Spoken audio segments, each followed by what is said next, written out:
సాధనలో ఒక రకమైన సాధనలు చేస్తే ఫాస్ట్గా ఎన్లైటెండ్ అయ్యడానికి స్కోప్ ఉంటుంది. కానీ మధ్యలో మెంటల్ రావచ్చు, ఏదైనా జరగవచ్చు, ఏవో చెప్తుంటారు. లోపల వేడి పెరగవచ్చు, శరీరం నల్లగా అయిపోవచ్చు, ఎర్రగైపోవచ్చు, రకరకాలుగా ఉంటుంది. బట్ స్లోగా స్టేబుల్గా సాధన చేసుకుంటూ వెళ్తే అది స్టేబుల్గా తీసుకెళ్తుంది అని చెప్తుంటారు. దాని గురించి మీరేమంటారు? అవి సాధన కాదండి, ఉపాసనలు క్రియలు ఏమైనా చేసినప్పుడు యోగాలు.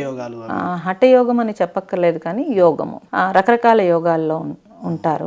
ఉన్నప్పుడు అది తప్పనిసరిగా ఆ గురువు పర్సనల్గా తీసుకుంటేనే మనం అవి చెయ్యాలి. ఇప్పుడు యూట్యూబ్లో అవన్నీ పబ్లిక్ అయిపోయి మీరు అన్న ప్రాబ్లమ్స్ వస్తున్నాయి. మేము ఇదివరకు డిప్రెషన్ కేసులు చూస్తే మామూలు వాళ్ళని, బాధల్లో ఉన్న వాళ్ళని తీసుకున్నాం. ఇప్పుడు ఆధ్యాత్మిక డిప్రెషన్ ఎక్కువగానే ఉంది. ఇది యూట్యూబ్లో రకరకాల సాధనలు చేసేసి, అది ఉపాసన అని కూడా తెలియకపోయినా ఉపాసనలు చేసేసి దాని యొక్క నాలెడ్జ్ లేకుండా చేసి ఎంతో మంది ఇబ్బంది పడిన వాళ్ళు ఉన్నారు. అది వాస్తవం. తెలియకుండా టాబ్లెట్లు వేసుకోవడం ఏదో ఒకటి అంతే.